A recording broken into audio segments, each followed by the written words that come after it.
ఈరోజు మహారాష్ట్ర ప్రజలకు పాదాభివందనం తెలుపుకుంటున్నాం. మా గౌరవాన్ని కాపాడి మా ఆత్మాభిమానం నిలబెట్టిన మీ అందరికీ మళ్ళొక్కసారి పాదాభివందనం తెలుపుతూ మహారాష్ట్ర ప్రజలకు ఈ విజయం మొత్తం మహారాష్ట్ర ప్రజలకే అంకితం. ఈ విజయం స్ఫూర్తితోని ప్రపంచవ్యాప్తంగా ఉన్న హిందువులంతా జాగృతి అయ్యారు. అభివృద్ధితో పాటు ఆత్మాభిమానం ఉండాలా, ఆత్మగౌరవం ఉండాలని నేర్పిన నేల అది. ఛత్రపతి శివాజీ నేల పుట్టిన నేల అది. కాబట్టి ఛత్రపతి సాంబాజీ పుట్టిన నేలలో ఇట్లాంటి విజయాలు కొత్త ఏం కాదు. రెండోది ఏంటంటే ఇప్పుడు మహారాష్ట్ర ప్రజల స్ఫూర్తితోనే తెలంగాణ ప్రజల కూడా ముందడుగేస్తాం. అదే గోదావరి నీళ్ళు అవే కృష్ణా నీళ్ళే తాగుతున్నాం. మేము మహారాష్ట్ర వాళ్ళు తాగిన నీళ్ళే తాగుతున్నాము. కాబట్టి ఇద్దరిలో ఉన్న రక్తం ఒకటే, ఇద్దరిలో ఉన్న పౌరుషం ఒకటే.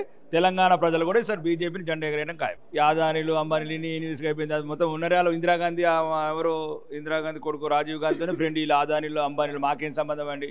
అప్పుడు ఇండస్ట్రీ పెట్టుకుంటే మేము మొన్న వచ్చాం. 2014 వచ్చినాం అధికారం. అంతకుముందు ఈ రాజ్యాన్ని ఏలిన వాళ్ళు ధీరుభాయ్ అంబానీతో ఇందిరాగాంధీ ఏమో డిన్నర్లు చేసిండ్రు.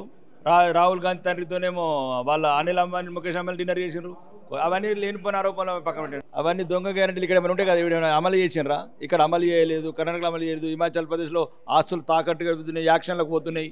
ఉన్నదైతే భారతదేశంలో 3 రాష్ట్రాలల్లో, ఇంకా 3 రాష్ట్రాలు కూడా తొందరలో ముగించైపోతుంది. కూల్చడం ఎందుకంటే వాళ్ళే కూల్చుకుంటే ఈ రోజే మొదలైంది. ఇప్పుడు బట్టి విక్రమార్క గారు ముఖ్యమంత్రి అని చెప్తున్నారు. మాకేం తెలుసు? బట్టి విక్రమార్క గారు జార్ఖండ్ వెళ్తే అక్కడ ఫలితాలు మంచిగా వచ్చినాయట. రేవంత్ రెడ్డి గారు మహారాష్ట్రకి వెళ్తే ఫలితాలు పడలేదు. వాళ్ళ మధ్యన వాళ్ళు పెట్టుకుని ఈరోజు చేస్తున్నారు. మోడీ టార్గెట్ ఏముండదండి, ధర్మానికి టార్గెట్, ధర్మయుద్ధము, ధర్మరాజ్యం స్థాపించాలి ఇక్కడ తెలంగాణలో. కాషాయ జెండా ఎగిరేయాలా, కాషాయ జెండాని ముద్దాడే ఒక వీరులని తెలంగాణ సేమ్ సీట్ మీద కూర్చుని పెట్టుకోవాలా. ఎప్పుడు 15 మినిట్ అంటుంది, 15 దినంతో మాటలు పడుకుంటుంటామా హిందువులం? ఇప్పుడు జిహెచ్ఎంసీలో చెప్తున్నా హైదరాబాద్ జంట నగరంలకు ఎన్నిసార్లు తల వంచుకుంటారు, ఎన్నిసార్లు ఓవైసీ బెదిరిస్తున్న అవమానాల పాలవుతారు. చీమూని ఎత్తురు మంచిగా గట్టిగా చేసుకుని తెలంగాణలో ప్రతి ఫలితం కాషాయం వైపు ఉండాలి. ఆమెను పాకిస్తాన్ వెళ్ళినవాడు మనకి 4 ఓట్లు 5 లక్షల ఓట్లతో గెలుతుంది. 90% ముస్లిం ఓట్ల కాన్స్టిట్యూన్సీ గెలవడం వెళ్ళకపోతే ఒకటండి. దమ్ము ఉంటే నిజామాబాద్కి రమ్మన్, ధైర్యం ఉంటే కరీంనగర్ రమ్మని చూస్తాం. ఎట్లా గెలుస్తారో రాహుల్ గాంధీ, ప్రియాంక గాంధీ ఎట్లా గెలుస్తారో చూస్తాం. ఎక్కడ 90% ముస్లిమ్స్ ఉన్న వాయనాడుకు పోయి మతం రెచ్చగొట్టి మతతత్వం పెంచి ఈరోజు గెలుపు కాదు అంటే ప్రియాంక గాంధీ చెప్తున్నా పాకిస్తాన్ 10 లక్షల ఓట్లతో గెలుతావు అంటే. ఇంతకుముందు మన ఎంపీ సీట్లు కాంగ్రెస్కి ఎక్కొచ్చినాయి. వాళ్ళు ఏం చేసినరట? మొన్న ఎంపీ సీట్లల్లో కాంగ్రెస్ ఎక్కువ వచ్చినాయి కదండి అక్కడ మహారాష్ట్రలో. అప్పుడు ఏం చేసినరట? అదొక దుర్మార్గమైన మాటలు.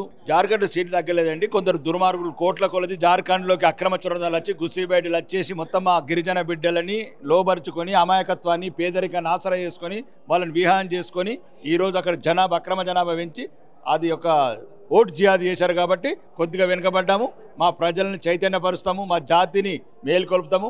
మళ్ళీ వచ్చే ఎన్నికలలో అది ఎవరండి? కేటీఆర్ కాంగ్రెస్ వాళ్ళని అడుగు, మేమెందుకు అడుగుంటామండి? ఇప్పుడు పోలీసులు మా కంట్రోల్లో ఉన్నారా? డీజీపీ మా కంట్రోల్లో ఉన్నాడా? చెప్పండి, ఎవరు కంట్రోల్ ఉన్నారు? డీజీపీ పోలీసులు ఎవరు కంట్రోల్ ఉన్నారు? కాంగ్రెస్ ప్రభుత్వం కంట్రోల్లో ఉన్నారు. వాళ్ళు ఒకటే, దొంగలు ఒకటే. ఇప్పుడు ఈ ఇంట్లోకి ఇప్పుడు ఇంతకుముందు కాంగ్రెస్లో ఉన్నాడేమో బీఆర్ఎస్లోకి పోయిండు, ఇప్పుడు బీఆర్ఎస్లో ఏమో కాంగ్రెస్కి వచ్చిండు. ఎవరైనా బీజేపీలోకి వచ్చిండా?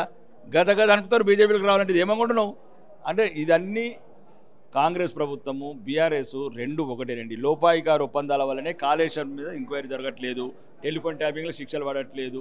కాబట్టి అన్నీ కలిసి చేసుకుంటున్నారు, పంచుకుంటున్నారు. కాబట్టి భారతీయ జనతా పార్టీ ధర్మం గురించి, దేశం గురించి, అభివృద్ధి గురించి పోరాడుతుంది తప్ప ఇట్లాంటి వ్యక్తిగత ద్వేషాలకు పోదు.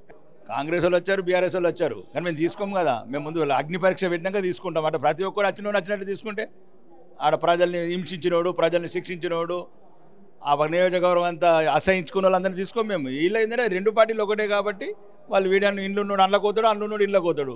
బీజేపీలో కొద్ది ధర్మం గురించి, దేశం గురించి, న్యాయం గురించి, అభివృద్ధి గురించి ఇవన్నీ ఆలోచించే తీసుకుంటాము. భారతమాత ముద్దు బిడ్డని, కాషాయ జెండని ముద్దాడిన బిడ్డని, ధర్మాన్ని ప్రేమించేటోడిని, ధర్మరాజ్యం స్థాపించేటోడిని ధర్మం గురించి నిలబెడతాం.